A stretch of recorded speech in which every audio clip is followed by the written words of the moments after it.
अस्सलाम वालेकुम।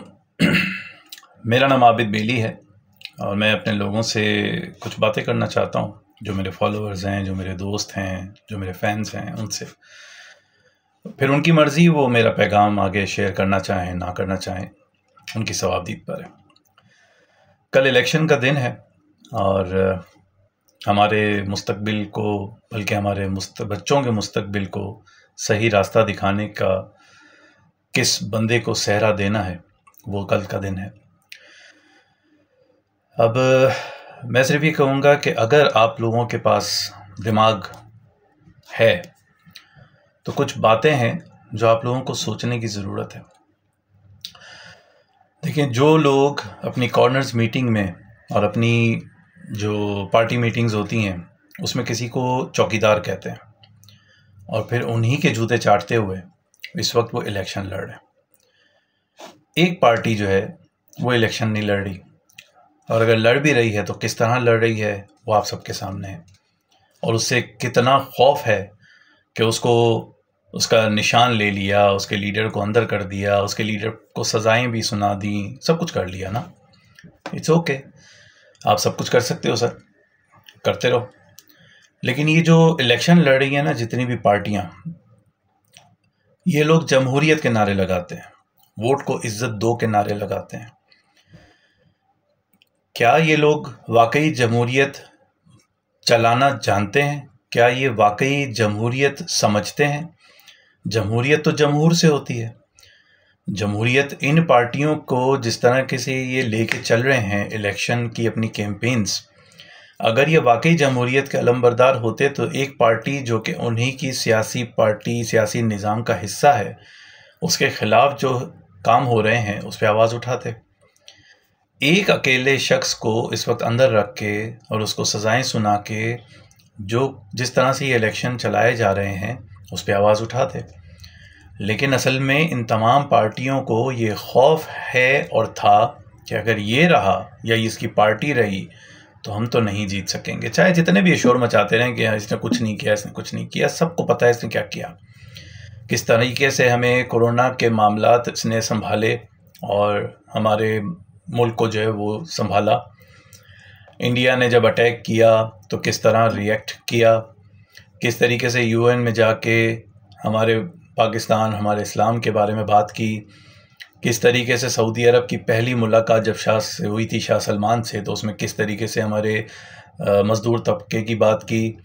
बहुत कुछ किया। किस तरीके से ट्रंप से मिला, कैसे हमारे दूसरे लीडर्स मिलते हैं अमेरिकन प्रेसिडेंट से, तो ये सारी कुछ आपके सामने है ना। लेकिन इन लोगों को ये पता था कि अगर ये रहा तो हम नहीं जीत पाएंगे। तो जो कुछ भी हो रहा है उसमें आप लोगों की जिम्मेदारी ये बनती है कि इस दफ़ा अपने दिमाग का इस्तेमाल करें, अपने दोस्तियाँ, अपनी रिश्तेदारियाँ, अपने कारोबार, अपनी मफाहमतों को बालाए ताक रखें। बराहे करम, ये अब आपके बच्चों के मुस्तकबिल का मामला है। मैं उन लोगों से भी कहूँगा जिन्होंने इमिग्रेशंस करवा ली हैं और जिनके पास दूसरे पासपोर्ट्स हैं या जिनके कारोबार बाहर हैं, कुछ भी कर लो दोस्त, ओवरसीज़ ही रहोगे, चाहे दूसरे मुल्क के पासपोर्ट भी ले लो तो कहीं ना कहीं आपके पासपोर्ट में लिखा ज़रूर होता है कि बर्थ प्लेस पाकिस्तान।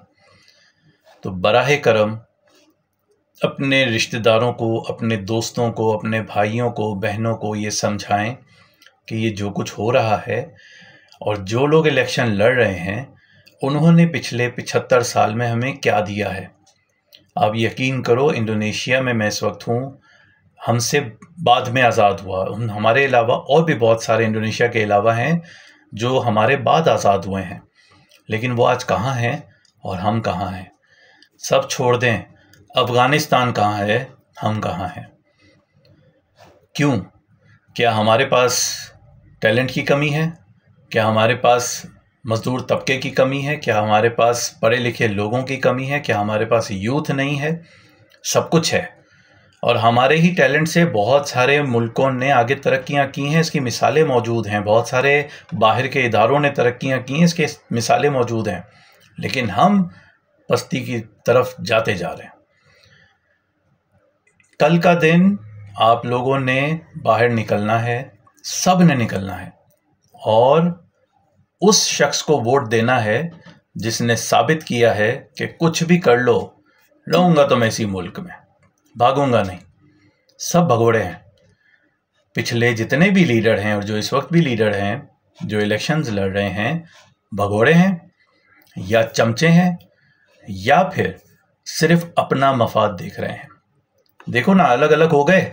जैसे ही पता चला कि अब इलेक्शन लड़ना है और मफाहमत करके जीतना है तो सारे एक हो गए, वरना एक दूसरे को गालियां देते थे। और जो लोग साथ हो गए थे पिछले 2 साल, वो आज एक दूसरे को गालियां दे रहे हैं, बेवकूफ़ बना रहे हैं ना। तो कब तक बेवकूफ़ बनते रहोगे यार? अकल के नाखून लो, होश से काम लो और उसको वोट दो जो हमारे मुल्क के लिए जिसने काम किया, जिसने हमारे लिए काम किया, जो इस वक्त जेल में है, जा सकता था डील करके बाहर, नहीं गया। और उसको सिर्फ एक ही उम्मीद है कि मेरे लोग निकलेंगे और मुझे वोट देंगे। उसका इंतखाबी निशान वापस ले लिया और उसके सारे उम्मीदवारों को अजीब व गरीब किस्म के इंतखाबी निशान दिए हैं जिनको याद रखना भी महाल है, लेकिन आप लोगों ने याद रखना है और आप लोगों ने वोट देना है। इस्लाम के नाम पर सियासत करने वालों को वोट नहीं देना है। वोट को इज्जत दो के नारे लगाकर हमें बेवकूफ़ बनाने वालों को वोट नहीं देना है। सिंध में जिस पार्टी ने रोटी, कपड़ा, मकान और भुट्टो का नाम आज तक बरकरार रखा हुआ है, उसको वोट नहीं देना है। भुट्टो साहब ज़बरदस्त आदमी थे, लेकिन अब यहाँ पे भुट्टो कोई भी नहीं है। सोचो यार, खुदा का नाम लो, नहीं है कोई भुट्टो, ये जरदारी है, ये भुट्टो नहीं है। अब आप लोगों ने ये डिसाइड करना है कल के दिन कि किसको अपनी मुस्तकबिल की बागडोर देनी है और नहीं गुलाम बन के ही रहना है। इसी तरह मुनाफिकत से काम करना है, अपनी अपनी सोचनी है, तो शायद तुम लोग तो तरक्की कर जाओगे, मुल्क नहीं चलेगा। ठीक है, मुल्क नहीं चलेगा, इस तरह मुल्क चल नहीं सकते। आप यकीन करो कि दुनिया में जो ममालिक हैं वो किस तरीके से आगे बढ़ रहे हैं और हम किस तरीके से मुसलसल नीचे जा रहे हैं। आईटी फील्ड ले लो, टेक्सटाइल फील्ड ले लो, ना इंपोर्ट कर सकते हैं, ना एक्सपोर्ट कर सकते हैं, ना पेमेंट्स ला सकते हैं, ना पेमेंट्स भेज सकते हैं। क्या करोगे तुम लोग यार? 2030 के बाद तो बच्चों को बाहर भी नहीं भेज सकोगे। एसडीजी गोल्स में ये क्लॉज डाल दी गई है कि जिस मुल्क ने अपना कोर्स रिवाइज नहीं किया अब तक, उसके बच्चों को बाहर एडमिशन नहीं मिलेगा। तो बाहर तुम्हारे बच्चे भी पढ़ने नहीं जा सकेंगे। उन लोगों को लेके आओ जिनके पास विजन हो, उन लोगों को नहीं लाओ जिनको सिर्फ ये विजन है जिनका कि हमारा माल, हमारी दौलत कैसे बढ़ सकती है, हमारी प्रॉपर्टियां कैसी बढ़ सकती हैं। ये नहीं आएंगे तुम्हारे किसी काम। ये जो इस वक्त कराची में सड़कें भी बन रही होंगी, लाइटें भी चल रही होंगी, सारे तरक्याती काम हो रहे होंगे, क्यों? बाकी 5 साल क्यों नहीं होते? सिर्फ इलेक्शन के वक्त क्यों होते हैं? 5 साल तो खैर इलेक्शन कभी 3 साल में हो जाते हैं, कभी 3.5 साल में हो जाते हैं, लेकिन हर बार इलेक्शन से पहले हमारे काम क्यों होते हैं? बाकी मुल्कों में तो हर वक्त काम हो रहे होते हैं ना। तो उन लोगों को सिलेक्ट करो जो आपके हर वक्त काम आए। मुझसे लोग पूछते हैं, मेरी वीडियो एक मैंने भेजी थी तो उसके बाद मुझसे पूछा गया कि भाई किसको वोट दें? उसको दो जो तुम्हें जवाब देगा, उसको दो जो तुम्हारे जायज़ काम के पैसे नहीं लेगा और जो नाजायज़ काम नहीं करेगा, और जिसको नाजायज़ काम करने पर तुम पकड़ सकोगे, उसको वोट देना। उसको नहीं देना कि वो किसी पार्टी का है तो इसलिए दे दूं, या ये मेरा दोस्त है तो दे दूं, या ये मेरा रिश्तेदार है तो मैं इसको दे दूं, या इससे मेरे कारोबार के फ़ायदे हैं तो मैं इसको दे दूं। खुदा के बंदे, मुल्क का सोचो, कौम का सोचो। अपनी अपनी सोचोगे, रुल जाओगे, परेशान हो जाओगे, नहीं चल पाओगे। और इस मुल्क को चलाना और इसको बचाना हम सब पाकिस्तानियों की जिम्मेदारी है।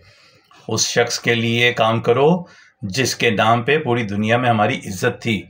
उन लोगों के लिए नहीं जिनके बारे में इंटरनेशनल अखबारात में सारी की सारी चीज़ें, सारी स्टोरीज छपी पड़ी हैं, सब कुछ सामने। तो जिसकी वजह से इज्जत हो सकती है उसको सपोर्ट करो और खुल के करो। उम्मीद है कि कल का दिन हम अपने बेहतरीन मुस्तकबिल की शुरुआत का दिन बनाएंगे इंशाअल्लाह। अल्लाह हाफ़िज़।